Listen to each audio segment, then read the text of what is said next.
jump right into that little controversy. We go right into it. So we had Danny Ainge and the Boston Celtics wanted to give Isaiah Thomas a little tribute video, something like what the Knicks did with Carmelo Anthony in New York. It's almost like a sign of respect, the little thing. To players that had good tenures with them, they give a little tribute video to let the fans show the love to that player. A last appreciation, a little last hurrah as you return into the stadium that you correct. You blood, sweat, so the original date set for Isaiah Thomas, Isaiah decided to decline it because he wasn't going to play that day, and his family wasn't going to be there with him to enjoy that first time back in Boston. Completely understandable. So which made sense for Isaiah. Then it became the next day that they chose would be the same day that Paul Pierce's jersey would be retired in Boston.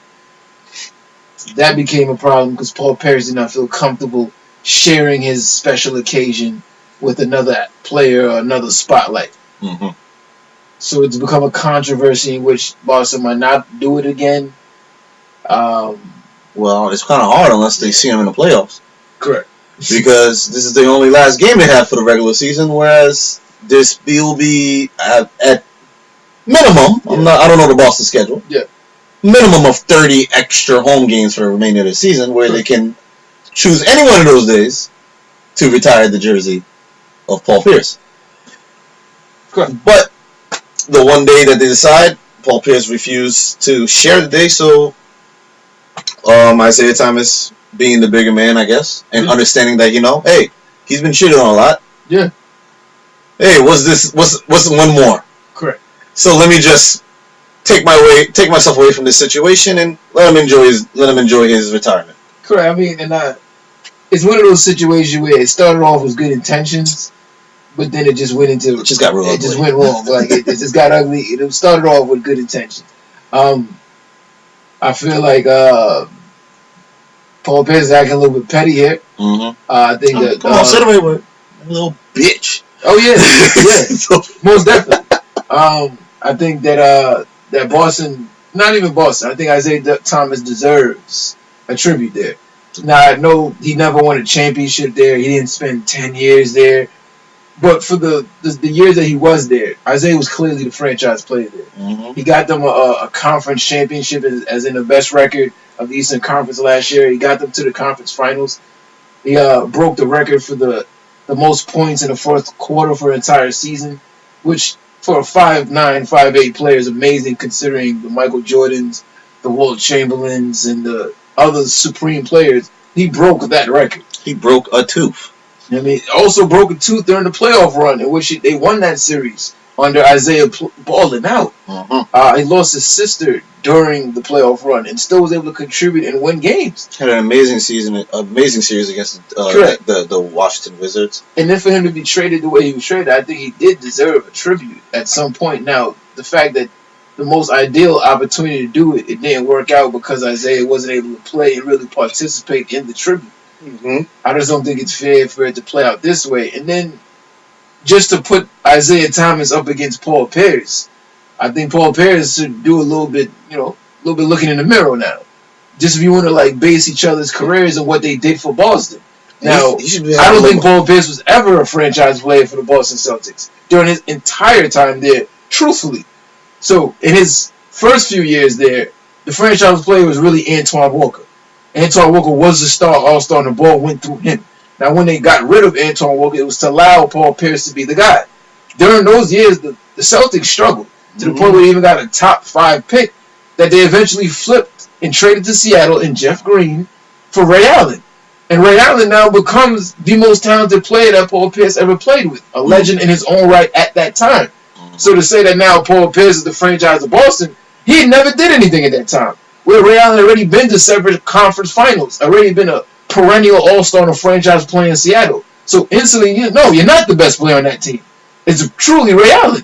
And then a couple weeks later, it may be your team, but you ain't the best player. Correct. It's almost like the situation with Miami with Dwayne Wade and LeBron James, where it's like a better way of saying it is say with Minnesota, where it's the team is not Jimmy Butler's team.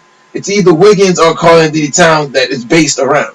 But Butler is the best player. Mm-hmm. Butler is the player that's going to make that team move. He's the reason why they're in playoff contention right now. Correct. That team has been that same team without making the playoffs. Correct. You add Butler, it's a different team. Correct. There's a little bit more other options, etc. But that's mainly the big piece. Correct. And with Ray Allen, that was that big piece, as well as Kevin Garnett. And then a couple weeks later, after that draft trade, they were able to swing another trade to bring in Kevin Garnett, who now becomes the most talented player on that entire roster. And the defensive anchor, and probably the best player. He was willing to cede that to the big three, but let's keep it 100. Like, Kevin Garnett was the best player there, and everything went through, basically, Kevin Garnett, defensively and offensively. So now, again, with Paul Pierce, even in his most successful time in Boston, and Boston's most successful time there, Was when the big three was there. and if you want to go with the big three, you weren't the best player out of the three of them. You didn't make the biggest contribution out of the three of them. So now, for him to let's even say Paul Pierce against Boston legends like John Havlicek, Bob Cousy, Bill Russell, Larry Bird. Do you really match up to even now say that your jersey retirement day is that major against somebody like Isaiah Thomas, who was hands down the franchise player during one of Boston's most successful seasons? This is when this is a little thing. Without all-star help with him. I remember because you spoke with Bill Russell. Yes. I remember Bill Russell had an interview with Kevin Garnett. Mm-hmm. And he spoke to Kevin Garnett that first year that yes. That was went with the Boston Celtics. That was a big deal. And he said that if you don't win a ring this year, I'll give you one of mine. I remember he said something. I know, like, Kevin was like, well, I appreciate that, blah, blah, but I would rather because I think you deserve it. Yeah. Now, this is the same Bill Russell that knows Paul Pierce is in that same team. Yeah. He didn't offer them that at all. That's a supreme point, yo. At all. Yeah. So you're saying you've been with this team. I don't think you deserve it. I seen what Kevin Garnett did with the Timberwolves, and I see what you can do, what you're doing here. You deserve to get a ring at some point. I'll take it a step further. I don't ever believe Paul Pierce ever played like, in any season, a top 10 player in the NBA. And that's nothing against Paul Pierce. I think he's a very good player. Almost the way that a lot of people look at Kevin Love. That's the way that I kind of, and I'm not trying to be disrespectful. Mm-hmm. I'm trying to give perspective here. Just because you were the best out of three doesn't make you better than somebody else that didn't have that same success as a team. You're a different value. You know what I'm just saying? You're just a different value to it. Like, you may be that big success for a team, just like, hey, you can put marketing or something like that in the Bulls and say, oh, that's the best player in the team. Yeah. But you put him in a different team, that's not the best player. Let's use another example. Or Chris Bosh. Or you put Chris Bosh was no doubt a supremely all-star and a franchise player. But on the Miami Heat, he was the we're third. not looking at him as that. He's the third option. Like, he's not the one that's getting the Finals MVP with the Heat. That's not the case. Can't be. And at that time, by virtue of his responsibilities on that team, he's no longer a top 10 player in the NBA during his time with the Heat. But with Toronto, he was. Oh, for sure. And the thing I'm saying here is, Pierce wasn't that. In his 2 years where he was by himself, he was not that. You can't. So when he starts to go ahead and criticize IT last year was a top 10 player. We're not even questioning that. He was top 3 in scoring in the league. He broke a record for the most fourth quarter points. The fact that he was an MVP candidate, and his team was the best in the East in the top record against top superstars with the big three in Cavs. So I don't even want to go this far, but I have to now. Because of this pettiness that was displayed. I just think IT's year last year was better than any year that Paul Pierce had with the Celtics. I just think Paul Pierce should just eat some humble pie and understand that, like, look, the man has been through the most adversities of, I think, any top 10 superstar in the league. And he gets no credit for it. I wouldn't call him a superstar, but I mean, I get where you're going with that. But one of the top 10 superstars in the league. Mm-hmm. So, the fact that he's been through 3 teams in, less than 10 years. Yeah. And the only probably recognition he may get is from through this tribute. Yeah. And you can't pick another day and say that, and then to add it on even more worse, I say the only reason why he's getting it, even though everyone knows it, but you ain't got to be the one to say it. You ain't got to be the one to bring it up and say, the only reason why you're getting it is because they feel guilty. So now you're being more extra petty. That sounds like almost like you just, let's say you lost the championship, and then they were giving trophies out to everybody. And he was like, yo, Y'all only got trophies because they were giving them out to everybody. Like, you don't got to be paid. You ain't got to be the one to do that. Like, you could have left that alone. Like, and they felt like they were getting a trophy because they participated or they played well. That's not fair. Because you could have easily ended your career without the ring if them guys didn't show up. You only got to do it once. They stayed with you for 3-4 years. You made it to the finals twice. You couldn't do it twice. And Toronto coming out to defend Paul Pierce and virtually saying, like, why are we even doing a tribute for Isaiah Thomas? What did he even do? Now, to one notion, like, Isaiah is a point guard.